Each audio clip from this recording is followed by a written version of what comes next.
বাবাকে বুঝতে একটা জীবন লেগে যায়। 4 বছর বয়সে আমার বাবাই সেরা। 6 বছর বয়সে বাবা সবাইকে চিনে। 10 বছর বয়সে বাবা ভালো কিন্তু একটু কঠোর। 12 বছর বয়সে বাবা ছোটবেলায় অনেক ভালো ছিলেন। 14 বছর বয়সে বাবা কেমন জানি বদলে যাচ্ছে। 16 বছর বয়সে বাবা কিছুই বোঝে না। 18 বছর বয়সে বাবা দিন দিন আরো কঠোর হচ্ছেন।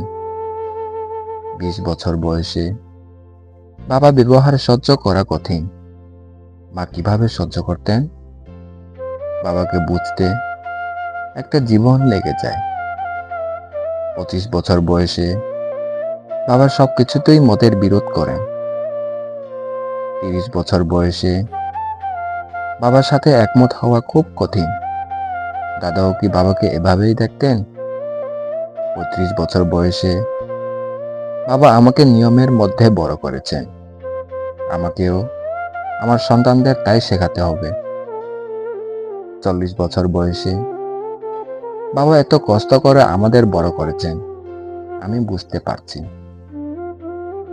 45 বছর বয়সে আমার সন্তানদের সামলানো কঠিন। বাবা দিন রাত কষ্ট করেছেন আমাদের ঠিক পথে রাখতে। 50 বছর বয়সে বাবা সবকিছুই দীর্ঘমেয়াদী পরিকল্পনা করতেন। বাবাকে বুঝতে একটা জীবন লেগে যায়। তিনি ছিলেন দয়ালু ও বিশেষ একজন মানুষ। সত্যিই আমার বাবাই সেরা। এই পুরো চক্রটি শেষ হতে 50 বছর লেগে গেছে, কিন্তু শেষ পর্যন্ত আমরা আবার প্রথম জায়গায় ফিরে যাই। আমার বাবা সেরা। বাবাকে বুঝতে পুরো একটা জীবন লেগে যায়। সত্যি, বাবাকে বুঝতে সত্যি পুরো একটা জীবন লেগে যায়।